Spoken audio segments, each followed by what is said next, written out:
Hi, everyone. Welcome to our series, Simply Multifamily. My name is Kiran Dhillon. I am a broker associate at Keller Williams Commercial, specializing in multifamily properties. The purpose of this series is to highlight issues that affect owners of multifamily properties via market updates, investment highlights, and interviews with trusted professionals. Today, we're going to be talking about Proposition 19, which covers property tax transfers and exemptions. To walk us through the effects of Prop 19 on owners of multifamily properties, we have with us today attorney Steve Sorell of Sorell Law Group. Steve brings business experience to business law and the unique perspective of being both a CPA and an attorney. Welcome, Steve. Thank you for being here today. Thank you very much for having me, Kiran. I appreciate this opportunity to share this information. Prop 19 was something of a stealth proposition. During the general election, there was a lot of attention paid to Prop 15, the so-called split roll, and it was a very bitterly fought battle. And Prop 19 just kind of skated in. It actually had a lot of money behind it from what you may think is an unlikely source, and almost no opposition. Prop 19 has the most significant changes to the Prop 13 revolution, specifically Prop 58 from 193, which allow properties to be passed from one generation to another. It also has an effect on Prop 60 and 90. I will get out of the alphabet soup of numbers here and talk about these things specifically. The proposition does four main things. The thing that it is most publicly described as doing is making it easy for people over 55 to sell their house, buy a replacement, and keep their existing property tax base. Under current law, before Prop 19, somebody over 55 could sell their appreciated property and keep their low property tax base, provided they bought a replacement property for not more than 105% or 110%, depending on how long they waited, and provided that the replacement property was either the same county that their current property was in or one of 10 counties that have reciprocity agreements. The law was helpful. It enabled many seniors to downsize and carry over their property tax basis. To my mind, one of the biggest weaknesses with the existing law is the very rigidity of the formula. It is the replacement property could not exceed 105% in the first year or 110% within 2 years by even $1, or you'd lose the carryover basis. It was an all or nothing proposition. Plus, it could be done only once in a lifetime, except for under certain special circumstances. Prop 19, what it was advertised as doing is making this easier for our seniors to buy replacement properties. For one thing, they can now get the replacement property anywhere in California. The rigid rule has been changed out for one that says that as long as the property is the same value or less, you have your existing tax base. If it's over it, so if you sell your house that's $100,000 basis for $750 and you buy a replacement property for $800, instead of losing your basis, you'll carry your $100,000 existing basis over, and you'll be reassessed on the $50,000 increase in value. So your new basis will, for set property tax purposes, will be $150,000. Got it. Much fairer, less hand wringing involved with it. Plus, one of the big benefits, advertised benefits at least, is that you can do it 3 times. I personally don't know that many people over 55 who look forward to swapping houses multiple times. It's usually traumatic enough the first time. You kind of want to settle in, but yeah, it's still there now if you want to do it a couple of more times. The law also applies to houses that are lost in declared wildfires and for people who are severely disabled. But much of that provision was there in the existing law. It really didn't change it much. In fact, under the existing law, if you were a victim of a fire, you could get a replacement. Under the new law, if you're a victim of a declared wildfire. So I don't know if that eliminates the existing protection for just plain old fires. Well, that's interesting. Yeah, so there are, as we'll see as we get on through the discussion, there are many questions that remain to be answered. And that's always the problem that you have with a law that is passed by referendum, because they try and make it fairly compact and they can't necessarily come up with all the answers. And in fact, as you know, there have been wrangling since 1976 over exactly what Prop 13 means and each one of the successive changes. And there's a very large body of law that's been developed. Predict the same thing that will happen here. The next piece that next element of it strikes at the heart of Prop 58 and 193, the ability to pass a house on to your children. Under the current law, a parent can pass to their children their primary residence, regardless of value, at their carryover basis, plus rental property with up to $1 million of assessed value. Remember, we're talking the historical assessed value. That $1 million assessed value could have a market value of $5-6 million by now. It just depends. And that goes to the heart of the changes. And it's the revenue raising portion of the new proposition. First of all, the primary residence can be passed on, if the children occupy it as their primary residence. They cannot take it and put it into rental like you could under the existing law.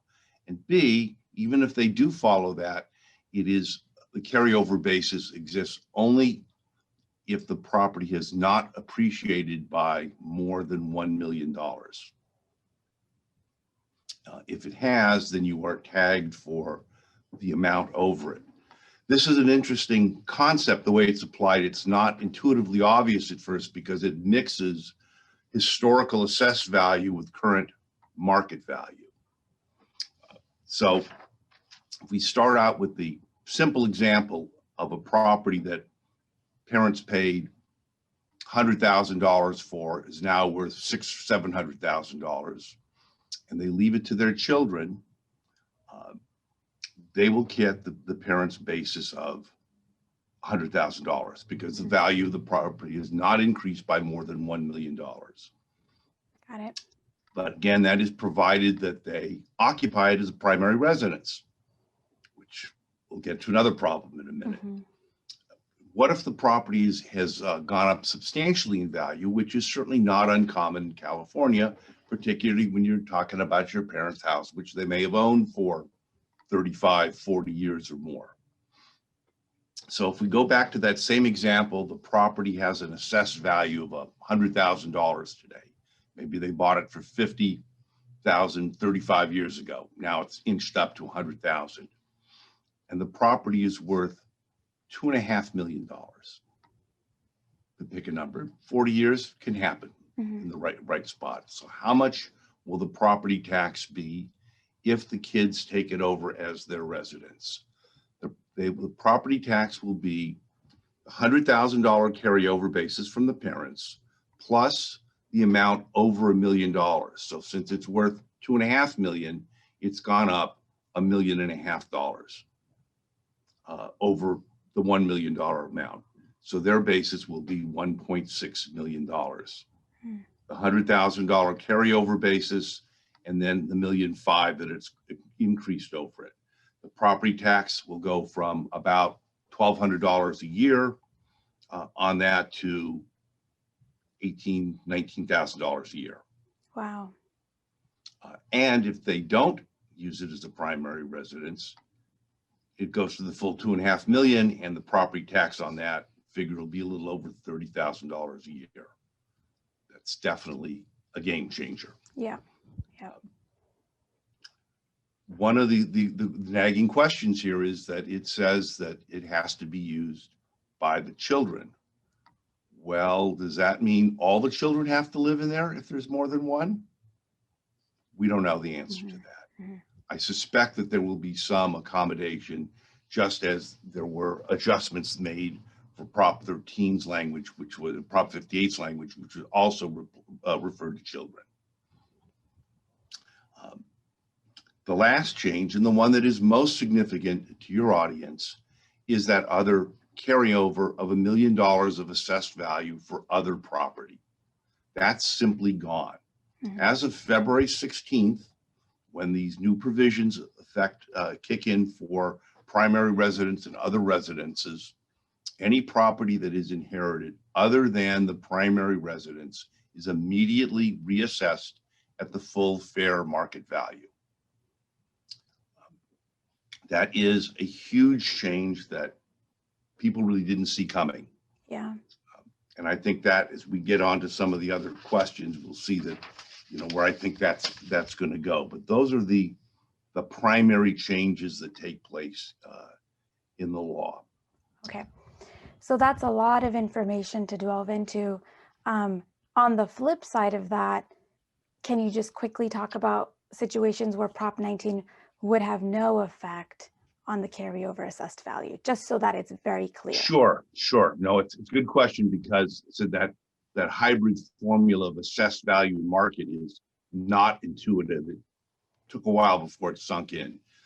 The cases where Prop 19 will not affect the transfer of property are limited to primary residences where the child or children occupy it as their primary residence, and where the value of the house is not increased by more than $1 million. So if the market value of the house that you inherit is under $1 million, no effect of Prop 19. You'll get whatever basis your parent had. Got it. And under the under $1 million category certainly covers a lot of property. But, in the more urban parts of town, there doesn't cover a lot of property. Yeah. So there will be a lot of properties where you have to watch out for. But again, even if the property is worth $600,000 or $700,000, you don't get the carryover basis unless you're occupying it as your primary residence.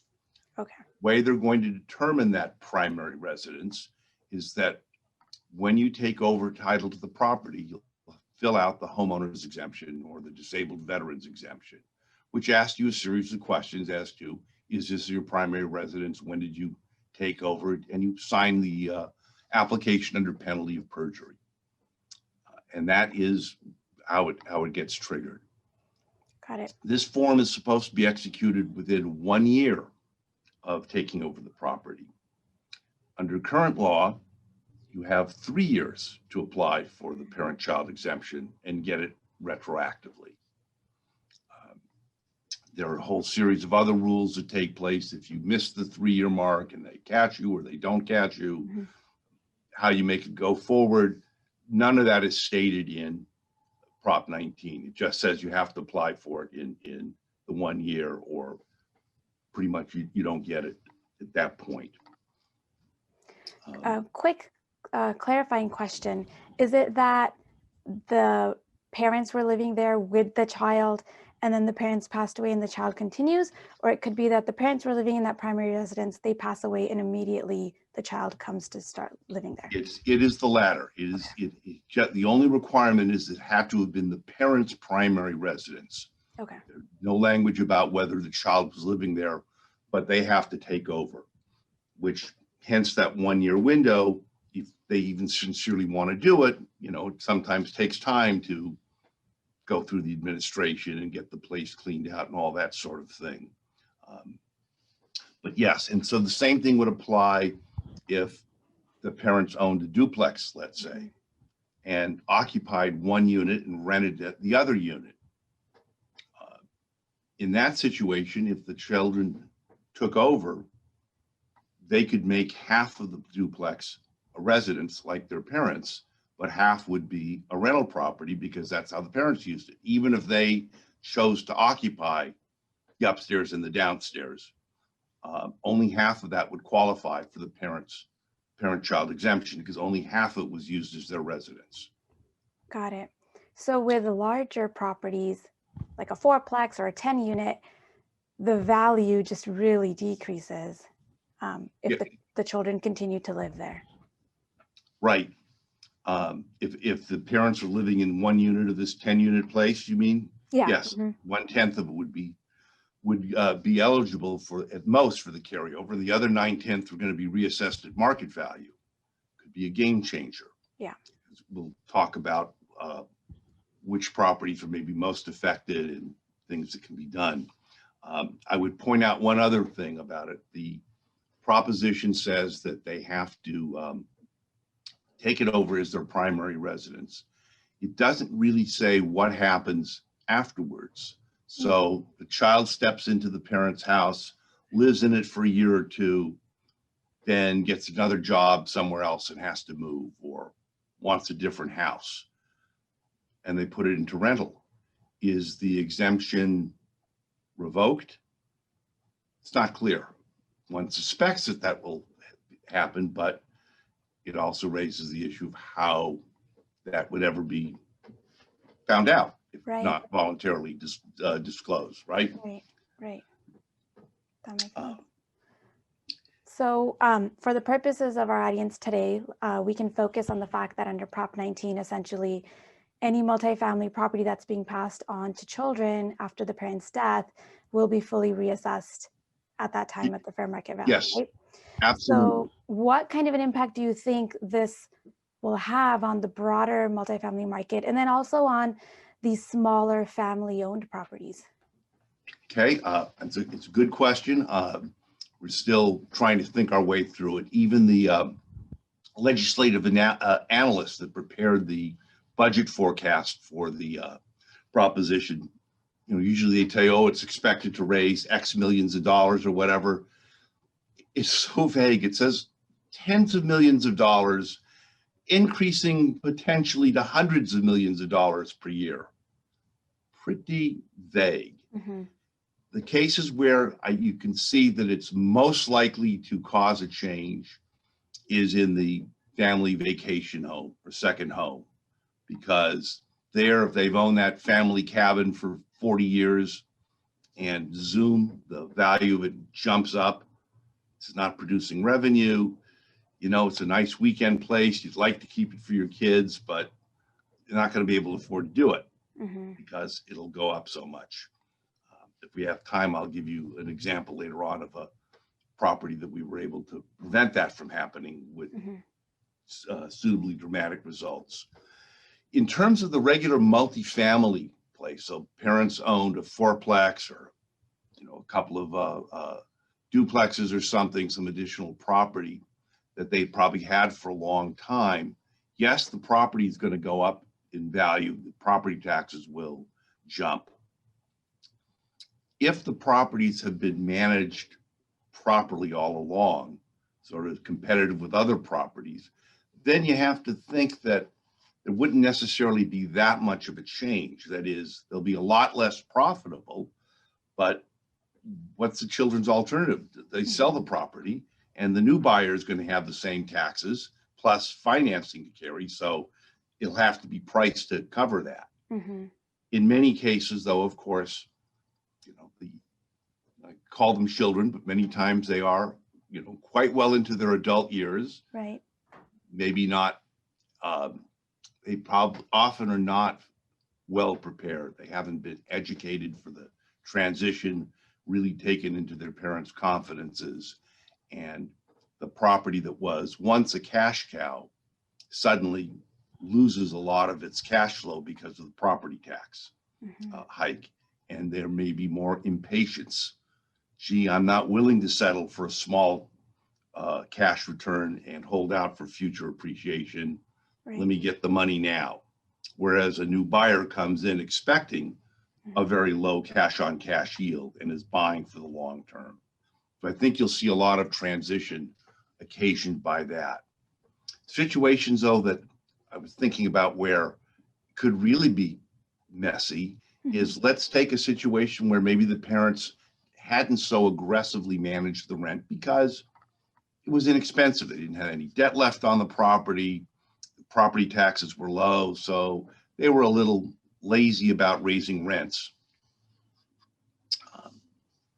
Most of the state is subject to various forms of rent control. So now the children may not be able to raise the rent right away. Even a new buyer may have trouble with it, depending on what city it's in.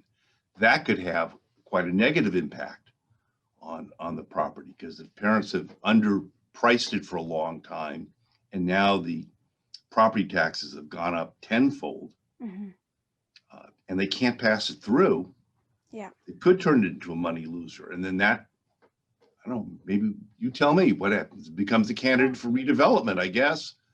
All you can do is try and knock it down and start over with something. Yep. Or you have the opportunistic buyers who can get in at the right price. You'll just, if the ultimate goal, if you can't afford to keep it anymore and you have to sell it, you'll just have to sell it for less. And that's something I see all the time. So many situations where it's been owned by the family for a long time and the parents kept rents low, just like you said, because it was profitable for them. But it's not. Previously, the situation was that it wouldn't be for the new buyer, but now it seems like it might not even be for their own children. Right.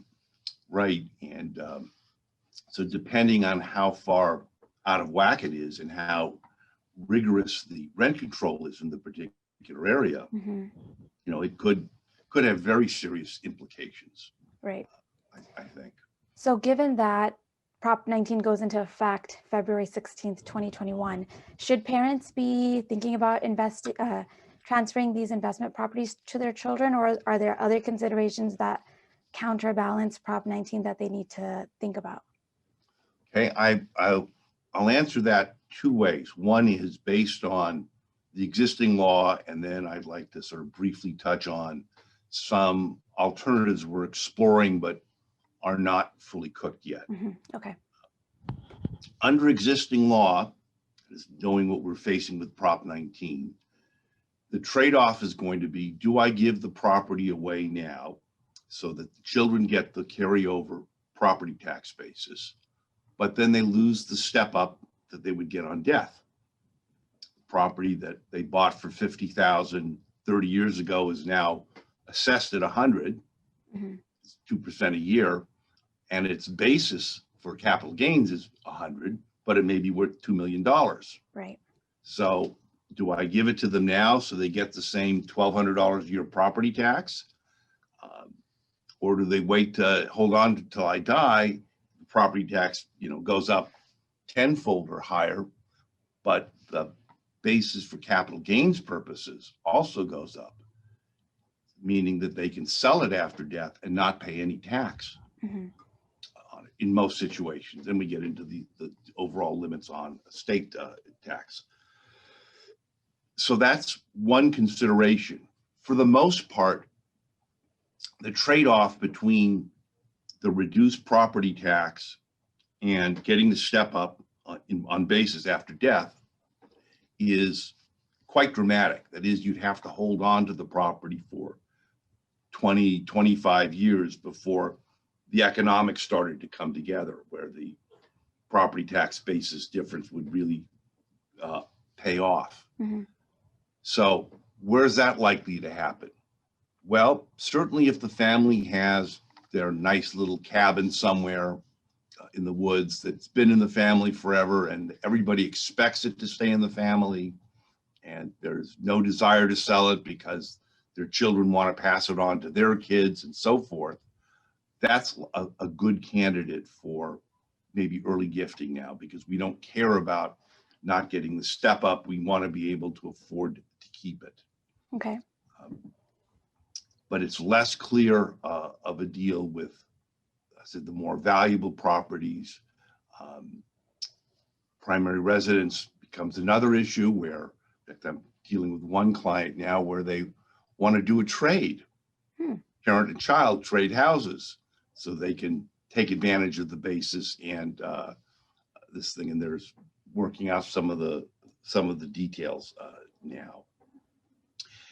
There are some possibilities that we are looking at, since it's all new to us, of ways that we can try and continue to get this benefit past the February 16th cutover date.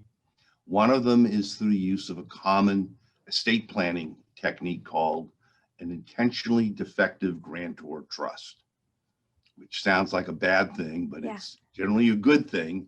And what that does, it involves putting property into a irrevocable trust. So it is a completed gift for estate tax purposes. The property comes out of your estate, but it's an incomplete gift for income purposes. So the income from the property still goes back to the original owner. If you do that with an apartment building, for example, the property would now be owned by the trust for the benefit of the children, but the parent would still be collecting the rent and paying the expenses, paying the tax on it. Okay. Gives you an opportunity to then get the property transferred within the timeline, but not lose control of it, and still get a carryover of the tax. It's not clear how well that would work after February 16th. Okay. One possibility is to combine it with an LLC so that stabilizes it. And that brings me to the next idea that we're looking at very seriously. All these rules we've talked about with transferring property and keeping the assessed value in a parent to child exemption are based on transfers of interest in the fee property, in the underlying real property. However, if the property is held in an entity like a limited liability company, there are a different set of rules. The parent-child exemption doesn't apply because that only applies to transfers of real property. And ownership of a limited liability company is not ownership of the real property, even though the LLC just has the one property in it. So it's governed by a different set of rules, which before Prop 19, you tried to steer clear of because they were not as favorable as the parent-child rules. But now that the Prop 19 is pushed the other direction, these rules start looking a little bit better. So one possibility is to put appreciated property into an LLC. The parent can then give 50% of the property away without a change in the assessed value. And that would be effective regardless of when the property is put into the LLC or when the gift is done. It's not dependent on that. Okay. Well, that gets a half a loaf. When the parent dies or gives the other 50%, you could have a reassessment. So we're looking at a possibility of I haven't come up with a clever tax dodge sounding name yet, but the parent would transfer it out to everybody back in their own names as tenants in common, and then immediately put it back into a second LLC, which, if it works, would let the parent then transfer the second half at the parent's death without a change. And you get the extra bonus, ding, ding, ding, of getting a step up in the basis for capital gains on that half. It sounds complicated. It is. But if it works, it will be a really pretty clever workaround, and it will be more simply explained. I can draw this out diagrammatically much easier than I can explain it. I hesitate to go into any greater detail on it yet because, I still haven't worked out the details. It's one of those things that work in theory, but we're not sure. There's a critical inflection point in that second contribution where I believe that it will make the thing reset the clock, so to speak. Okay. But we don't know. Okay. But that's still really neat that you're already thinking ahead and coming up with all of these solutions. So in terms of the people who are listening to this today, I'm sure it's a very diverse group of people, somebody who owns like one small property, people who own hundreds of units, and everyone's situation will be very different, right? So what do you recommend that everyone do now to make sure that they are prepared for these upcoming changes with Prop 19? It's a good question. I think the first thing you have to do is try not to panic, because there is this sense of urgency that's been created. Oh my God, I've only got 6 weeks left, or 10 weeks left to do this thing, and then everything changes. Well, maybe it does, maybe it doesn't. The first thing to do is assess what properties you have, what the differences in their appreciation. That is, if they're highly appreciated versus properties that haven't appreciated that much. And assess what you think carefully about what your gifting plans are anyhow. Maybe your children aren't ready to get the property. Mm-hmm. If you're not ready to give away complete control, maybe you need the income still. So you have to really try and assess where you are without being unduly influenced by the change in law, because you want to have the reality of this guide you and not be driven by the tax side of it alone. That's a serious mistake when people rush in and make important decisions based just on the tax consequences. Oh my God, I've got to avoid paying extra taxes. Well, it's not the right thing. It's not the right thing. So maybe if you need the income, but you're otherwise able to let go of some of the property, an intentionally defective grantor trust is the right solution. If you are thinking about it more farsightedly and you can let go of some of the property and the income and the LLC, because those we know we can do for sure. And we can do the LLC even after February 15th, and at least get half the solution done. Got it. And then you look at the simple, what's the trade-off between keeping it around so that there's a step up at death, which of course that may change too under the new administration, versus preserving the property tax basis. It's simple enough to pencil that out. A little spreadsheet we've built where we can drop in the numbers, come up with appreciation factors that we expect will happen, and you'll start seeing where the decisions start to cross over. Because that fourplex, maybe it does make sense to transfer it, because by golly, you have owned it forever and your kids are going to own it forever. And let's, get it in their hands now while we can keep that property tax basis and not worry about the capital gains down the road. There's one other category of people that should be looking at things, and that is I have some clients that have quite substantial estates. They're well over today's generous level of $11.5 million per person. They're maybe a surviving widow who's got $11 million or 14 or 15 million of exemption left because of a carryover, and owns $25 million of property and expects the exemption level to go down. Certainly, if we have the Democrats win Georgia, you can expect very quick, dramatic changes to the estate tax law. Even if they don't, you can still expect changes. It just won't be as dramatic or as quick, but you can, I don't like forecasting, but I'd say that there's a pretty good likelihood that something will change. If nothing else, the higher limits today do sunset in 2025. Okay. But there's a good chance that they will be reduced sooner and that the rates will go up.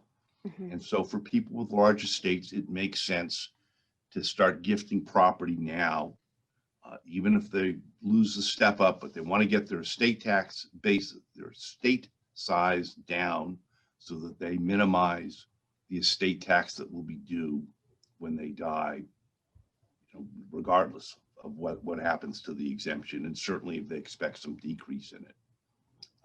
And that is another category of owners that we've been able to help. I want to close with just one final example of how the right kind of planning can help.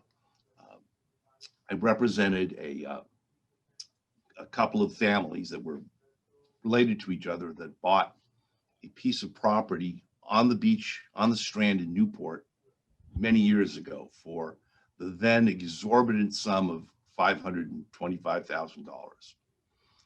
And we were able to show that it was bought initially as a partnership. Okay. And so each side was able to pass it down to their children and to their children, and they're now the third generation. The property is now worth somewhere, they're paying taxes based on a $700,000 or $800,000 valuation. So they're paying $9,000, $10,000 a year in property tax. Mm-hmm. Property's worth about $12 million. Wow. So if it gets reassessed, the taxes go up to like $150,000 a year for a vacation house. Wow. That would be a problem. Mm-hmm. However, because we are relying on partnership law, entity transfer laws, it doesn't matter what happens with Prop 19, as long as they keep it owned in this partnership, Mm-hmm. and it never changes from 50-50. Mm-hmm. They can keep passing it down from generation to generation, and the property tax will go up 2% a year. Mm-hmm. That's it. So there are ways with foresight and planning that you can tame the beast. Got it. Well, that's great. Thank you for sharing that. I mean, it seems like there are a lot of moving pieces. We have property taxes, we have capital gains taxes, we have estate taxes. Yep.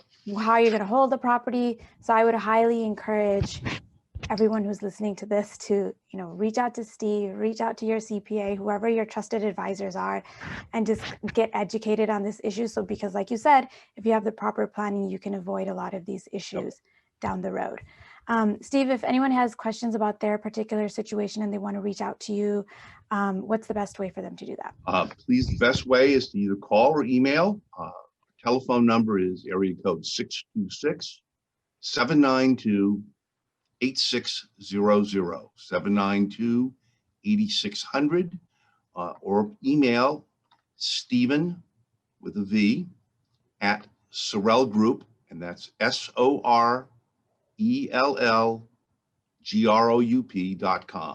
Sorell with one R, two L's, frequently misspelled. But we are here. We are in the office every day. Our business is, sort of never stops. And thank you very much for making this available, giving me this opportunity to share. I hope people are now a little bit more aware of some of the issues and the choices that they have available. As I said, this was something of a stealth campaign. I started off mentioning Prop 15, Mm-hmm. split roll initiative, had over $50 million spent by each side promoting and defeating it, and it was narrowly defeated 51-49. That close, you can bet it'll be back in some other form. Prop 19, proponents spent over $50 million, and the opponents of it spent $320,000, which in California is enough to reach, what, a dozen people? Wow. Sadly, one of the leading supporters of this, Prop 19, was the California Association of Realtors. While they will sometimes say that they supported this because it makes it easier for the over 55 generation to change properties, their own website actually says differently. Oh. The CAR website says Prop 19 will open up tens of thousands of housing opportunities, making homes more readily available for first-time homeowners and Californians. So they are counting on the fact that the disruption to the parent-child transfer will cause a lot of people to sell their properties. That is really what's behind this. Got it. Got it. Okay, well, thank you so much, Steve, again, for coming on and sharing your knowledge. This has been really great. Well, thank you so much. And, I am sure that your clients can reach out to you also to get hold of me. Yes. You are a total wealth, a source of all kinds of information and a font of wisdom in this marketplace. And I know from my workings with you how knowledgeable and dedicated you are for your clients. I'm happy to be associated with you and try and help you and your clients out. Thank you so Thanks much. so much. I appreciate that.